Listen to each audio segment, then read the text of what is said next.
Friends, कैसे हैं आप सब लोग। तो दोस्तों, आज की वीडियो के अंदर हम लोग कवर करने वाले हैं हमारा subject human resource management. Guys, आप लोग जो रेगुलर के स्टूडेंट्स हो उनके लिए एक इंपॉर्टेंट अपडेट है, ध्यान से मेरी बात सुनना। ह्यूमन रिसोर्स की वीडियो मैं आज डाल रही हूँ।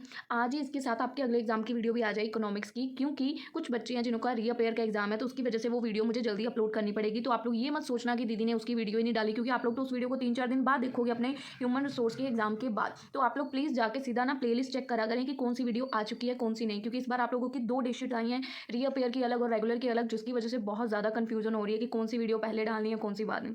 ठीक है, तो प्लीज़ आप लोगों को ये चीज़ का ध्यान रखिएगा। सबसे पहला काम, आपको किसी भी सब्जेक्ट की वीडियो चाहिए, आपको बीकॉम सेकंड सेम की प्लेलिस्ट चेकआउट करनी है। ठीक है, और सेकंड बात, आपको वीडियो दिख रही है स्क्रीन पे, अब हम लोग करने वाले हैं ह्यूमन रिसोर्स मैनेजमेंट। इस वीडियो के अंदर यूनिट 1 के from the previous 3 years exam में जितने भी क्वेश्चन आए हैं सारे मैं इस वीडियो में कवर अप करूंगी। तो ध्यान से मेरी बातें सुनना, जैसे कॉर्पोरेट अकाउंटिंग की सुनी थी तो आपका एग्जाम बहुत अच्छा जाएगा। ध्यान से बातें सुनना, क्या क्या टॉपिक्स हैं, क्या उसकी एक्सप्लेनेशन है, क्योंकि मुझे ऐसे एक्सप्लेन करना होता है कि आपके दिमाग में टॉपिक बैठ जाए। ठीक है, तो ध्यान से बातें सुनना। और थर्ड थिंग, यूनिट 2 की वीडियो देखने का प्रोसेस क्या है। जो भी बच्चे व्यूअर्स पहली बार मेरे चैनल पर आए हैं उनको मैं बताना चाहूँगी कि अगली वीडियो जो आएगी इसकी, उसको देखने के लिए हमारे चैनल पर छोटी सी सब्सक्रिप्शन होती है 59 रुपीज़ की। एक बार ही आपको पेमेंट करनी है, उसके बाद आप लोग कोई भी सब्जेक्ट की वीडियो 1 मंथ के लिए फ्री ऑफ कॉस्ट देख पाएंगे।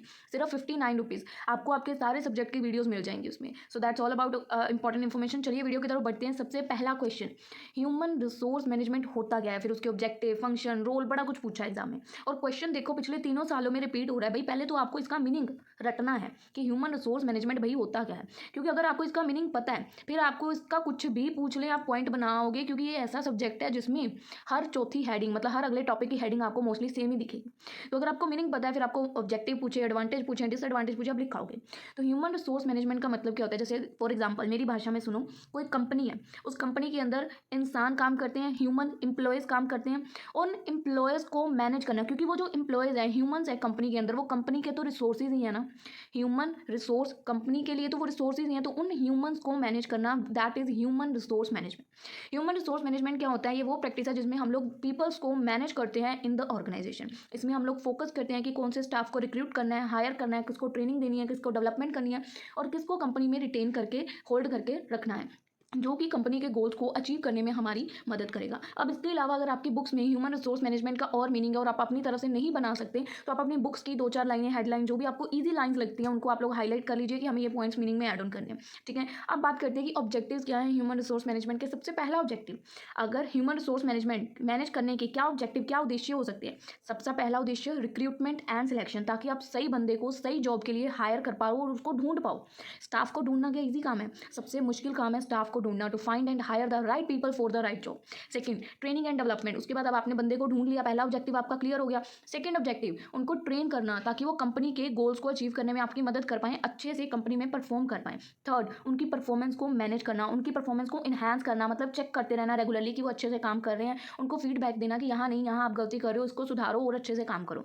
फोर्थ, एम्प्लॉय के साथ अपना अच्छा रिलेशन बनाना, क्योंकि अगर आप एक पॉजिटिव वर्क का इन्वायरमेंट बना के रखोगे, एम्प्लॉयज़ के इशू, हर इशू के बारे में आपको पहले से ही पता होगा, तो एम्प्लॉय के साथ आपका एम्प्लॉय के साथ एक बॉन्ड बन जाएगा, जिससे एम्प्लॉय आप पे ट्रस्ट करेगा, हर बात आपसे शेयर करेगा, जिससे आप लोग अच्छे से उनको मैनेज कर पाओगे, क्योंकि आपको उनके हर स्ट्रेंथ, हर वीकनेस पता है। Fifth, compensation and benefits, employees को फेयर सैलरीज प्रोवाइड करो, बेनिफिट्स दो ताकि वो मोटिवेट होगा। ऑब्वियस सी बात है, जब आपको कॉम्पनसेशन मिलेगी, बेनिफिट्स मिलेंगे, एक्स्ट्रा बोनस दिया जाएगा, तो आप खुश होगे, कंपनी की वाहवाही करोगे, कंपनी के 4 लोगों के सामने तारीफ करोगे।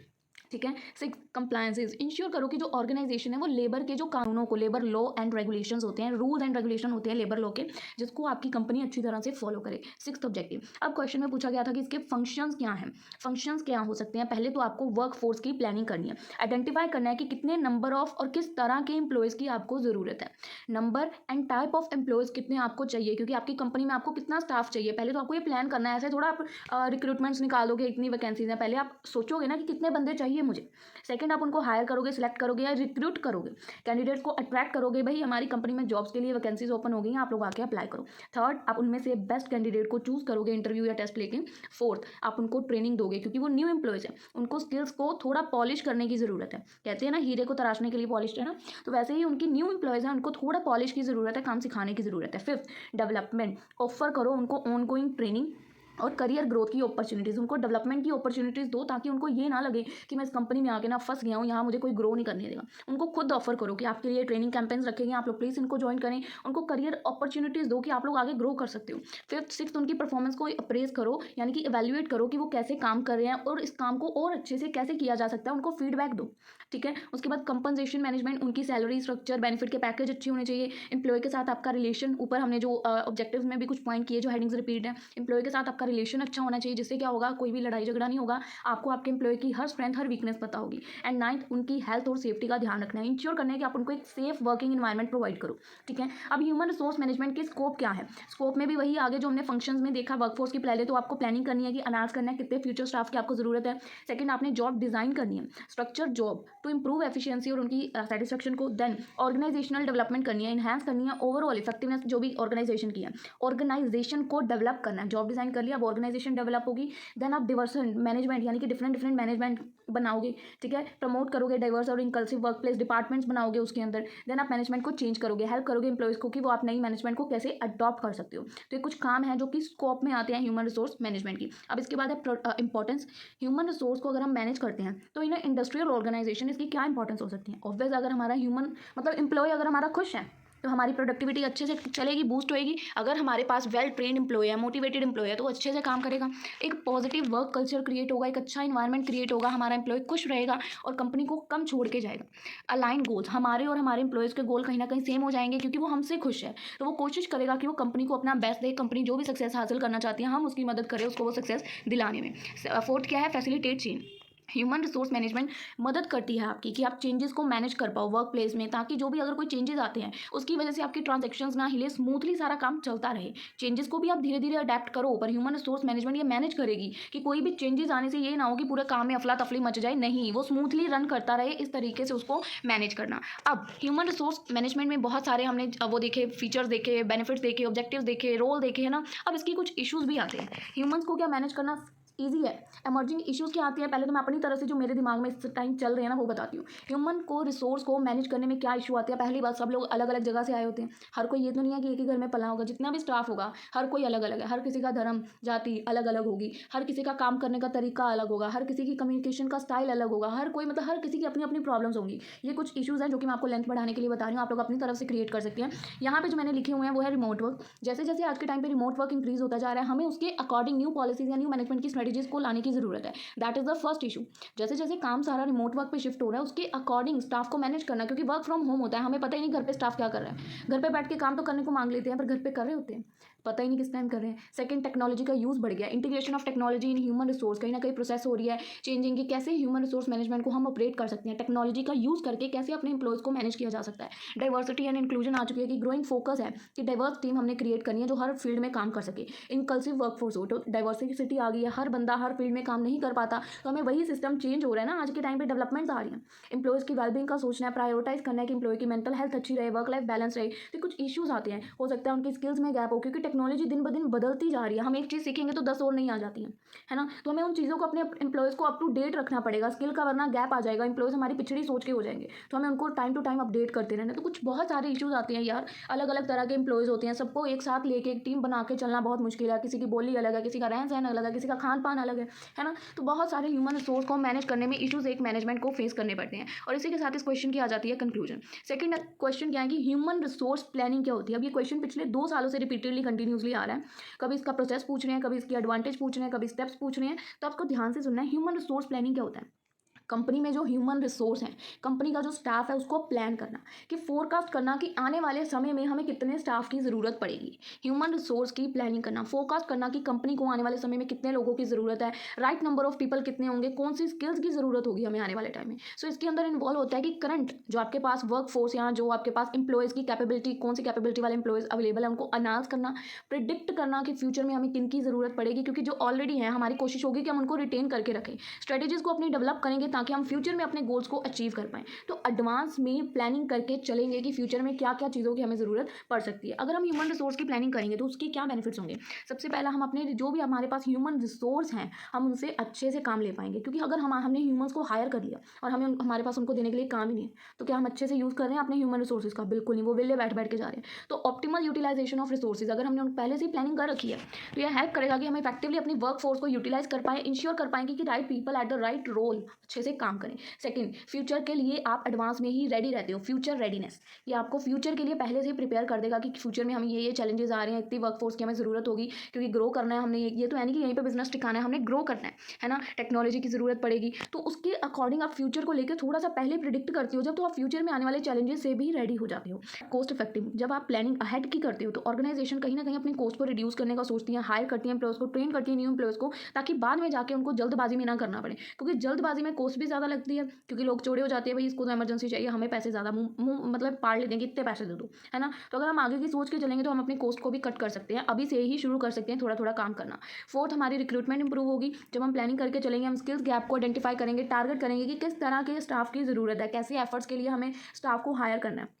फिफ्थ, एम्प्लॉयज़ की डेवलपमेंट होगी। हम इंकरेज करेंगे अपनी एग्जिस्टिंग एम्प्लॉयज़ को कि भाई आप इस काम को भी सीखो, हमें फ्यूचर में इसकी ज़रूरत है। ट्रेनिंग, उनको स्किल्स सिखानी, उनको हायर जॉब सेटिस्फैक्शन देनी, ताकि वो कंपनी में टिके रहे, नई नई चीज़ें उनको सिखाओ जो फ्यूचर में आपकी कंपनी की ग्रोथ के लिए हेल्पफुल है। आज से ही उनको ट्रेन करना शुरू करो। एम्प्लॉयज़ को लगेगा भाई हम भी एक तरह से डेवलप करें, हम नई नई चीज़ें सीख रहे हैं और कंपनी का भी बेनिफिट होगा। एंड सिक्स्थ क्या है? Strategic alignment. Human resource planning align करती है the work force with the organisation के जो स्ट्रेटेजिक गोल्स हैं, इंश्योर करती है कि जो ह्यूमन रिसोर्स हैं वो ओवरऑल सक्सेस को हमारी कंपनी की कंट्रीब्यूट करें। अब ह्यूमन रिसोर्स जब हम प्लानिंग करते हैं तो इसकी कुछ लिमिटेशंस भी होती है। सबसे पहला, फ्यूचर इज अनसर्टेन। फ्यूचर में क्या होगा we don't know. Economy change हो सकती है, टेक्नोलॉजी चेंज हो सकती है, यहाँ तक कि इंडस्ट्री भी चेंज हो सकती है। अगर मैं आपको बताऊं, मैंने अब पिछले 2 सालों से कंटिन्यूसली वीडियोस अपने चैनल पे अपलोड किए हैं, ध्यान से सुनना, कंटिन्यूसली अपलोड किया, और मैंने सोचा था यार अब मैंने अपलोड किए हैं तो मैं एक साल का बीच में ब्रेक ले सकती हूँ, वीडियोस डालने की मुझे कोई ज़रूरत नहीं है, क्योंकि अभी तो अपडेट की है, एक आधा क्वेश्चन पेपर और ऐड होगा तो आपको क्वेश्चन पेपर प्रोवाइड कर दूंगी। बट जैसे ही मैंने ये सोचा, क्या हुआ? न्यू एजुकेशन पॉलिसी आई, जिसने क्या किया, हद से ज़्यादा तो सिलेबस में ही गड़बड़ी करी है। ऊपर से सब्जेक्ट जो सेकंड वाले थे वो फर्स्ट सेम में शिफ्ट हो गए, फर्स्ट वाले पता नहीं कहाँ गए, है ना? तो कितना चेंजेस हुआ। तो जो चेंजेस, क्योंकि फ्यूचर इज अनसर्टेन, मैंने प्लानिंग की थी बट फ्यूचर इज अनसर्टेन, कुछ भी हो सकता है, हम जो प्रेडिक्ट करते हैं एक्चुअल में वो नहीं होता है ना? तो चेंजेस कुछ भी आ सकते हैं। सेकंड, अगर हम एडवांस में प्लानिंग करके चलते हैं, दैट इज टाइम कंज्यूमिंग। तो प्लानिंग प्रोसेस एक तो लेंथी होता है और उसके लिए रिसोर्सेज भी चाहिए, डाटा भी चाहिए और टाइम भी हमारा लगेगा, पैसे भी लगेंगे, ठीक है। थर्ड, हो सकता है फ्यूचर में जाके एम्प्लॉयज़ मना कर दें कि हम इस चेंज को एक्सेप्ट नहीं कर सकते। क्या होता है कि फ्यूचर में ना एम्प्लॉयज़ रेसिस्ट कर देते हैं कि हम इस चेंज को ना एक्सेप्ट नहीं करेंगे। वर्कफोर्स की हमने प्लानिंग तो कर ली कि ये करेंगे, पर अगर हमारे एम्प्लॉयज़ ही फ्यूचर में जाके उस चीज़ को एक्सेप्ट ना करें, कई बार हो सकता है कि हमें अपने एम्प्लॉयज़ को टेम्परेरी ले ऑफ देना पड़े। ले ऑफ का मतलब होता है कि टेम्परेरी आपको छुट्टी दे रहे हैं हम लोग, बाद में जब कंपनी की सिचुएशन सही हो जाएगी, प्रॉफिटेबल हो जाएगी, तो हम वापस आपको हायर करेंगे। ले ऑफ ये होता है। तो अगर हम ऐसे बोलें तो हमारे एम्प्लॉयज़ हमारे साथ अग्री नहीं कर रहे, ठीक है। फोर्थ, इनफ्लेक्सिबिलिटी होती है, क्योंकि अगर हमने ऐसे प्लान्स बना दिए जिसमें हम लोग तिनका भी नहीं हिला सकते, और बहुत बार होगा कि फ्यूचर में ऐसे चेंजेस हमें करने पड़ेंगे, अपने प्लान्स को रीन्यू करना पड़ेगा या रीशेड्यूल करना पड़ेगा कुछ चेंजेस की वजह से, कुछ सिचुएशंस की वजह से। तो इनफ्लेक्सिबिलिटी नहीं होनी चाहिए। प्लान्स हमारे इतने कठोर नहीं बनाने हैं कि हम फ्यूचर में आने वाले चेंजेस को उसमें अडेप्ट ही ना करवा पाएँ, उसमें समा ही ना पाएँ। फ्यूचर में चेंजेस आएंगे और उसके अकॉर्डिंग हमें अपनी प्लानिंग को थोड़ा बहुत एडजस्ट करना पड़ेगा। और fifth, data dependency. Human resource planning basically और इंपॉर्टेंटली रिलाई करती है कि डाटा के ऊपर, कि हमारा क्या डाटा है, और अगर हमारा डाटा की क्वालिटी ही पुअर है तो हम फ्यूचर की प्लानिंग इफेक्टिवली कैसे कर सकते हैं? वो भी तो इनइफेक्टिव ही रहेगी ना। जब डाटा की क्वालिटी पुअर है तो प्लानिंग कहाँ से अच्छी हो जाएगी। अब अगर आपको ह्यूमन रिसोर्स की प्लानिंग करनी है तो उसके लिए क्या प्रोसेस है? सबसे पहले आपके पास करंट ह्यूमन रिसोर्स की कैपेसिटी का असेस होना चाहिए कि करंटली आपके पास कितने ह्यूमन रिसोर्स अवेलेबल हैं। एवेल्युएट करो कि कितनी वर्कफोर्स की स्किल्स आपके पास अवेलेबल है, कौन कौन सी क्वालिफिकेशन वाले बंदे हैं, क्या उनकी परफॉर्मेंस का लेवल है। सेकंड, आप फोरकास्ट करो कि फ्यूचर में आपको किन ह्यूमन रिसोर्स की नीड पड़ेगी। अनाउंस करो फ्यूचर बिजनेस के गोल्स को, प्रिडिक्ट करो कि कितने नंबर ऑफ एम्प्लॉयज़ और किस टाइप के एम्प्लॉयज़ की आपको जरूरत पड़ेगी। थर्ड, आप गैप को आइडेंटिफाई करो, करंट की ह्यूमन रिसोर्स कैपेसिटी को विद द फ्यूचर नीड्स, कि हम गैप को आइडेंटिफाई कर पाएँ, कौन से स्किल्स, कितने नंबर ऑफ एम्प्लॉयज़ की हमें और ज़रूरत है, और उसी अकॉर्डिंग अपना एक्शन प्लान डेवलप करो, तैयार करो, स्ट्रेटेजीज बनाओ कैसे आप इस गैप को आइडेंटिफाई करोगे, कि कितने एम्प्लॉयज़ की आपको ज़रूरत है। उसके अकॉर्डिंग आप रिक्रूटमेंट का प्लान बनाओ, ट्रेनिंग रिस्ट्रक्चर करने का प्लान बनाओ। अब उस प्लान को आपको करना है इंप्लीमेंट, उस प्लान को एक्शन में लाओ, प्रैक्टिस में लाओ, इंश्योर करो कि सभी स्टेक होल्डर्स को इन्फॉर्म किया जाए, उनको इसके अंदर इन्वॉल्व किया जाए। सिक्स, आप आपने प्लान बना लिया, अब आपने उस प्लान को इंप्लीमेंट कर दिया, अब आपको उसको मॉनिटर और इवैल्यूएट करते रहना है कंटिन्यूसली। इफेक्टिवनेस देखते रहो कि प्रोसेस जो हो रहा है वो सही है, उसको मॉनिटर करते रहो कि सब कुछ प्लानिंग के हिसाब से ही चले। अब स्टेप्स क्या है कि आपको जो मैन पावर की प्लानिंग कर रहे हो, मैन पावर, अब देखो प्रोसेस भी वही होता है, मैन पावर की प्लानिंग भी ह्यूमन रिसोर्स की प्लानिंग ही है। तो स्टेप्स क्या हैं ह्यूमन रिसोर्स की प्लानिंग को और इफेक्टिव बनाने में। और इफेक्टिव आप कैसे बना सकते हो, तो हमने ऊपर सिंपल प्रोसेस देखा। अब उस प्रोसेस को अगर आप और इफेक्टिव बनाना चाहते हो तो क्या करोगे? पहला काम, लीडर्स को इन्वॉल्व करो, इंश्योर करो कि टॉप मैनेजमेंट इन्वॉल्व हो प्लानिंग के प्रोसेस में और आपकी वो बहुत ज़्यादा मदद करेगी। सेकंड, और इफेक्टिव बनाने के लिए न्यू न्यू टेक्नोलॉजीज का यूज़ करो, नए सॉफ्टवेयर एनालिटिक्स टूल्स इनका यूज़ करो, नई टेक्नोलॉजी को लाओ, रेगुलरली अपने प्लान्स को अपडेट करो, रिव्यू करो अपने प्लान्स को रेगुलरली, जो भी चेंजेस को रिफ्लेक्ट कर रहे हैं बिजनेस के एनवायरमेंट या वर्क फोर्स के डायनामिक के अकॉर्डिंग उसमें चेंजेस करते रहो। एम्प्लॉयज़ को इन्वॉल्व करो अपनी प्लानिंग में, जो प्लानिंग के लिए मतलब सजेशन एम्प्लॉय से लो, उनसे पूछो कि आपको क्या लगता है कि क्या कर सकते हैं इस सिचुएशन में, उनको इन्वॉल्व करो, फोकस करो उनकी ट्रेनिंग और डेवलपमेंट में, इन्वेस्ट करो कि एम्प्लॉयज़ को नए नए प्रोग्राम सिखाओ, उनकी स्किल्स बिल्ड करो ताकि वो फ्यूचर की ज़रूरतों के अकॉर्डिंग पहले से ही तैयार हो सके। सिक्स, फ्लेक्सिबल प्लान क्रिएट करो, एक अडेप्टेबल प्लान बनाओ जिसको सब लोग एक्सेप्ट कर पाएं, उसमें अनएक्सपेक्टेड चेंजेस ना हो, कोई भी मार्केट वर्कफोर्स ईजिली हम उसको अडेप्ट कर पाएं, रिस्पॉन्ड कर पाएं अगर कोई भी चेंजेस आते हैं। और कम्युनिकेट क्लियरली करो, इंश्योर करो कि सभी एम्प्लॉयज़ को आपके ह्यूमन रिसोर्स प्लानिंग का प्रोसेस और उसकी इंपॉर्टेंस अच्छे से समझ आए, उनको समझ आए कि इसका हमारे लिए क्या फ़ायदा है, फ्यूचर में हमें किस पोजीशन तक लेके जा सकता है। क्लियरली कम्युनिकेट करो अपने एम्प्लॉयज़ के साथ कि ये हमारे गोल्स हैं और हमें इनको 1 साल में पूरा करना है। और इसी के साथ ये क्वेश्चन हो जाता है कंक्लूड। थर्ड क्वेश्चन की अगर मैं आपसे बात करूँ, job design, job specification, job environment, ये सारे टॉपिक्स 5 टॉपिक्स हैं, आई थिंक 5 या 6। ये राइट अ शॉर्ट नोट करके जो क्वेश्चन नहीं आते हैं जिसके नीचे 3 पॉइंट्स होते हैं, वैसे करके एग्जाम में पूछे जाते हैं। पिछले 3 सालों से कंटिन्यूसली ये पूछे जा रहे हैं, राइट अ शॉर्ट नोट करके, कभी job design, job specification, enlargement, dejobbing, job classification या जॉब रोटेशन, कोई भी 3 पॉइंट पूछ सकते हैं। चलिए बात करते हैं जॉब डिज़ाइन क्या होता है। जॉब डिज़ाइन मतलब आपने पहले से ही जॉब को डिज़ाइन करके रखना है कि मतलब अगर मैं इस बंदे को हायर कर रहा हूँ तो क्या क्या काम मुझे इस बंदे से करवाने हैं, क्या क्या रिस्पॉन्सिबिलिटी मुझे इस बंदे को देनी है। ठीक है, तो ये पहले से ही प्लान करना, उसकी जॉब को उस बंदे के आने के पहले ही डिज़ाइन कर देना। Job design means planning and organising the task, the duties या रिस्पॉन्सिबिलिटी उस बंदे को जो भी हमने देनी है ताकि उसकी परफॉर्मेंस और इंप्रूव हो, वो सेटिस्फाई रहे अपनी जॉब से और हमारी कंपनी के लिए प्रोडक्टिविटी अच्छी खासी करके दे। सो इसका मतलब क्या है कि डिसाइड करना कि जो भी हम नया स्टाफ हायर कर रहे हैं वो कौन सा काम करेगा, उस काम को वो कैसे करेगा और कौन सा बंदा उस काम को करेगा, ये हम पहले से ही डिसाइड करें, जॉब को डिज़ाइन करें। इसका मतलब सिंपल जॉब डिज़ाइनिंग आपको क्लियर होगा। अब ऑब्जेक्टिव्स क्या है, अगर हम उस बंदे की जॉब को पहले से ही डिज़ाइन करके रखेंगे तो हमारी वर्क एफिशिएंसी इंप्रूव होगी। उसको आके ये नहीं है कि वेले बैठना पड़ेगा या 1-2 दिन तो वो ऐसे ही गुजार रहा है, नहीं। इससे क्या होगा, अननेसेसरी वेस्टेज नहीं होगी, अननेसेसरी स्टेप्स इन वर्क जो होंगे वो रिड्यूस हो जाएंगे, हमारी जो जॉब होगी वो सिंपल होगी, सिस्टमेटिक होगी, हमें पता होगा कि क्या हमारा काम है, क्या हमारी ड्यूटीज़ हैं, क्या हमारी रिस्पॉन्सिबिलिटी है, हमने उसको एक पूरा करना है। सेकंड, एम्प्लॉय सेटिस्फाई रहेगा, उससे क्या होगा, उसकी जॉब और इंटरेस्टिंग बनेगी क्योंकि हमने जॉब को इस तरीके से डिज़ाइन करा है कि वो बोर ना हो। हमने डिज़ाइनिंग का मतलब क्या है, प्लान इस तरीके से करना कि उसको मतलब हाँ हर टाइम वो एक्टिव होकर काम करे, ये नहीं है कि काम करते करते वो सुस्त पड़ गया है, टांगे खिलेर के कुर्सी के ऊपर चढ़ा ली है, वो काम नहीं करना है। ठीक है, उसकी जॉब को इंटरेस्टिंग बनाना है, कम बोरिंग बनाना है, जिससे क्या होगा, वो खुश रहेगा, मोटिवेटेड रहेगा और हर टाइम पावरफुल रहेगा कि यार मुझे टास्क कंप्लीट करना है। इस तरीके से उसकी जॉब डिज़ाइन करनी है और उस एम्प्लॉय की स्किल्स को प्रॉपरली यूज़ करना है। जब हम जॉब को डिज़ाइन करते हैं हम इंश्योर करते हैं कि right person is doing the right job, उसके टैलेंट, उसकी स्किल्स का यूज़ करके वो उसको जॉब को अच्छे से परफॉर्म करे। और इससे क्या होगा, जब हमने सही बंदा सही जॉब पे रखा होगा तो लोग अपनी नौकरी को कम छोड़ के जाएंगे, रिज़ाइन कम करेंगे, है ना। तो वेल डिज़ाइन जॉब जब होंगी तो एम्प्लॉयज़ लंबे समय के लिए कंपनी में टिके रहेंगे, stay longer in the company. Fifth, to reduce mental और फिजिकल स्ट्रेस। जब जॉब्स डिज़ाइन है इस तरीके से तो इसकी वजह से ना ही वर्कर को कभी कोई प्रेशर आएगा, ना ही वो टायर्ड होगा, ना ही वो बोर होगा। ठीक है, क्योंकि जॉब डिज़ाइन इस तरीके से की गई है कि उसको कोई मेंटल स्ट्रेस ना हो, टाइम के अंदर का काम दिया गया कि 9 to 5 अगर जॉब है तो उसके अंदर ही वो काम कंप्लीट हो, ऐसा काम हो। ठीक है, और सिक्स, उसकी वर्क लाइफ को बैलेंस करना, to maintain work life balance. Proper job design avoid करती है कि ओवरलोड कभी ना हो उसके स्टाफ के ऊपर और मेंटेन करती है बैलेंस बिटवीन उसके वर्क और उसकी पर्सनल लाइफ के बीच में। अब जॉब डिज़ाइन की क्या टेक्निक्स हैं, जॉब डिज़ाइन की बहुत सारी टेक्निक्स है। पहली है कि हम उसकी जॉब को रोटेट कर सकते हैं, यानी कि उसको एक डिपार्टमेंट से निकाल के दूसरे डिपार्टमेंट में, एक हफ्ता तो इस डिपार्टमेंट में काम कर, दूसरे हफ्ते तो उस डिपार्टमेंट में काम कर, मतलब उसको मूव कर रहे हैं एम्प्लॉय को कंपनी के अंदर ही, ताकि वो अलग अलग एक्सपीरियंस को सीख सके और वो बोर भी ना हो और वो थोड़ा सा मोटिवेटेड होकर काम करे। ठीक है, पहला टाइप क्या है, टेक्निक क्या है, जॉब रोटेशन। ये प्रोसेस है कि moving employ from one job to another at regular intervals. जैसे कि बैंक एम्प्लॉय है, आज एक वीक उसको बोला कि कैशियर डेस्क पे बैठ, दूसरे वीक उसको बोल रहे हैं कि तूने कंज्यूमर सर्विस डेस्क पे बैठना है, जिससे क्या होगा, वो बोर नहीं होगा और एम्प्लॉयज़ की मदद होगी कि वो नई चीज़ें भी सीख पाएंगे। सेकंड, जॉब उसकी एनलार्ज कर देनी, जॉब एनलार्जमेंट सेकंड टेक्निक। इसका मतलब है कि उसकी जॉब में कुछ टास्क और ऐड कर देने जिससे उसकी जॉब थोड़ी बड़ी और मोर इंटरेस्टिंग हो जाए। एग्जाम्पल, एक वर्कर है जो सिर्फ आइटम्स को पैक कर रहा है, तो हमने क्या बोला, भाई अब तू पैक तो कर ही रहा है, इसके साथ थोड़ी लेबलिंग भी कर दे, बॉक्स के ऊपर लेबल लगा दे। जिससे क्या होगा, काम की वैरायटी बढ़ गई और अब वो बोर भी नहीं होगा क्योंकि वो एक काम से दूसरे काम पे शिफ्ट कर सकता है थोड़ी थोड़ी देर बाद। थर्ड क्या है, जॉब इनरिचमेंट। इसका मतलब क्या है कि जॉब इनरिचमेंट यानी कि उस बंदे को और रिस्पॉन्सिबिलिटी देना उसकी जॉब की। It means giving employ more responsibility and authority. जैसे कि एक सेल एग्जीक्यूटिव है, उसको हमने अथॉरिटी दे दी, रिस्पॉन्सिबिलिटी दे दी, भाई तू सेल एग्जीक्यूटिव है ठीक है, पर अब तू मार्केट की स्ट्रेटेजीज को भी प्लान करेगा, उसकी रिस्पॉन्सिबिलिटी बढ़ा दी हमने, ठीक है। जिससे क्या होगा, उसकी जॉब की थोड़ी सेटिस्फेक्शन भी बढ़ेगी कि हाय मेरे पे भरोसा करके मुझे और काम दिया है, और सेकेंडली वो मोटिवेटेड रहेगा।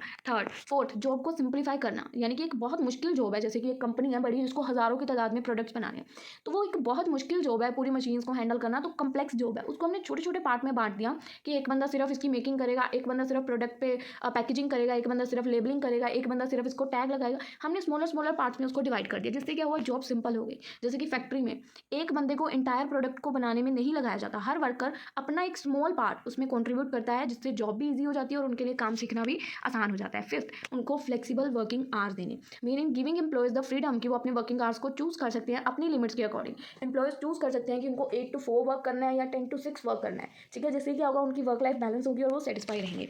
अब सेकंड क्या है, जॉब स्पेसिफिकेशन। जॉब स्पेसिफिकेशन का मतलब क्या होता है, जैसे अगर आप किसी भी जॉब के लिए अप्लाई करते हो तो उसमें स्पेसिफिकेशन लिखा होता है कि हमें ये क्वालिफिकेशन चाहिए, ये स्किल्स चाहिए, ये नॉलेज वाला बंदा चाहिए, इतना एक्सपीरियंस चाहिए, उसी को बोलते हैं जॉब स्पेसिफिकेशन। किसी भी जॉब को करने के लिए स्पेशली आपके अंदर क्या क्वालिफिकेशंस होनी चाहिए, that is job specification. Job specification का मतलब है आपका resume. Job specification means a written document जो क्लियरली एक्सप्लेन करे कि आप कितना पढ़े लिखे हो, कितनी आपके पास स्किल्स है, कितनी आपके पास नॉलेज है और कितना एक्सपीरियंस है, ठीक है। की पॉइंट्स हैं, हमें बताता है कि किस तरह का पर्सन जो हमारे पास जॉब है उसके लिए सूटेबल है। It is use during recruitment, जैसे हमने किसी को हायर करना है उसमें इसका यूज़ होता है। It helps to match the right person with the right job. अगर हमारे पास ये रिटन डॉक्यूमेंट होगा तो हम सही बंदे को सही जॉब पे हायर कर सकते हैं। अब कंटेंट क्या है, जॉब स्पेसिफिकेशन के अंदर क्या कंटेंट होता है रिज्यूमे के अंदर, पहले क्या पूछते हैं, आपकी एजुकेशन, क्या डिग्री, क्या क्वालिफिकेशन है। सेकंड, आपका एक्सपीरियंस, कितना एक्सपीरियंस की ज़रूरत है, वो बताते हैं कि ये जॉब के लिए स्पेसिफाइड चीज़ें हैं जो आप में होनी चाहिए। थर्ड, स्किल्स कहते हैं कि आपके पास 2 साल का स्किल्स कौन सी है आपके पास, टाइपिंग, कम्युनिकेशन, कंप्यूटर स्किल्स। फिर आपका एज या जेंडर पूछती हैं कि आप फीमेल हो मेल हो, ठीक है। तो उसके बाद आपके पर्सनैलिटी ट्रेट्स पूछते हैं, कितना कॉन्फिडेंस, लीडरशिप, टीम वर्क है। जैसे अगर आपको रिसेप्शनिस्ट की जॉब के लिए चाहिए तो जिस भी बंदे ने एज अ रिसेप्शनिस्ट हायर करना है ना, उसने स्पेशली बोल दिया कि मुझे ग्रेजुएट बंदा चाहिए, मिनिमम 1 साल का उसका एक्सपीरियंस और अच्छा बोलचाल हो, पोलाइट बिहेवियर हो। तो ये कुछ नहीं, उसने ना जॉब को स्पेसिफाई कर दिया कि यही जिनके पास चीज़ें हैं ना, क्वालिफिकेशंस हैं ये वाली, वही बंदा इस जॉब के लिए अप्लाई कर सकता है। तो ये जॉब स्पेसिफिकेशन का टॉपिक हो गया। अब सेकंड क्या है, जॉब एनलार्जमेंट। जॉब एनलार्जमेंट का मतलब क्या होता है कि increase the number of task, जो हमने ऊपर टाइप्स में भी किया था आई थिंक टेक्निक्स में, कि हम उसके नंबर ऑफ टास्क को इंक्रीज कर देते हैं बिना उसकी डिफिकल्टी लेवल को चेंज करें। इससे क्या होगा, टास्क और सिंपल हो जाएंगे, उसका बोरेडम जो बोर हो रहा है वो थोड़ा कम होगा, उसकी जॉब थोड़ी इंटरेस्टिंग बन जाएगी और उसके पास थोड़ी और अथॉरिटी रिस्पॉन्सिबिलिटीज आ जाएंगी। इससे बेनिफिट क्या होगा, बोर कम होगी, आपके पास वैरायटी ऑफ वर्क है करने को और बेटर वर्क सेटिस्फेक्शन होगा। जैसे कि एक वर्कर है जो जिसकी जॉब क्या थी, सिर्फ डॉक्यूमेंट्स को फाइल करना, अब हमने उसको क्या बोला, भाई फाइल करना है ठीक है, फोटोकॉपी भी कर उसके साथ और स्कैन कर पेपर्स को। टास्क थोड़ा इंक्रीज हो गया बट हार्डर नहीं किया हमने, उसको उसी लेवल पे रखा, बट ये थोड़ा उसको शिफ्टिंग का मौका दिया कि भाई एक ही काम पे नहीं बैठे रहना, थोड़ा हिलो डुलो, दूसरे काम को हाथ लगाओ। उसके बाद है डी जॉबिंग। डी जॉबिंग का मतलब क्या होता है कि रिमूव फिक्स जॉब रोल और एम्प्लॉय को और फ्लेक्सिबल रोल्स देना ताकि वो डिफरेंट टास्क को according to the need perform कर पाए। आपको एक फिक्स जॉब रोल से हटा दिया गया है, डी जॉबिंग दोबारा किसी और रोल पे रखा गया है ताकि आप थोड़े मतलब अकॉर्डिंग टू नीड एडजस्ट कर पाओ। इसका फोकस क्या होता है कि आपकी skills and team based work देना। ये नहीं है कि आपने एक काम दे दिया, आपको इस पोस्ट पे हायर किया तो आप कोई और काम करोगे ही नहीं। इसका फोकस होता है कि अगर आप ये काम के साथ साथ दूसरा काम कर सकते हो, हिलो डुलो डी जॉबिंग करो, स्किल्स का यूज़ करो, ठीक है। एम्प्लॉय वर्क करता है मल्टीपल प्रोजेक्ट पे, ये बहुत कॉमन है मॉडर्न कंपनीज में, लाइक आईटी फर्म या स्टार्टअप्स में बहुत कॉमन चीज़ है ये डी जॉबिंग। बेनिफिट क्या होता है कि एक एम्प्लॉय मल्टीपल चीज़ों को सीख सकता है, टीम वर्क कहीं ना कहीं प्रमोट होता है, फ्लेक्सिबिलिटी रहती है और फास्टर ग्रोथ में हमारी मदद करती है। एग्जाम्पल दीजिए जो कि आप लोग रीड कीजिएगा। उसके बाद आता है जॉब स्पेसिफिकेशन, जॉब क्लासिफिकेशन। इसमें हम लोग जॉब को ग्रेड्स में बांट देते हैं कि ये ए ग्रेड जॉब है, ये बी ग्रेड जॉब है, ये सी ग्रेड जॉब है। According to the grade of the job हम उनको सैलरीज अलॉट करते हैं। So that is a job classification कि हमने अलग अलग ग्रुप्स में या कैटेगरीज में या ग्रेड में उन जॉब्स को डिवाइड कर दिया कि बेस्ड ऑन उनकी क्या ड्यूटीज होंगी, क्या स्किल्स होंगी, क्या पे लेवल्स होंगे। Job are placed in a different level like class A, class B या ग्रेड ए, ग्रेड बी।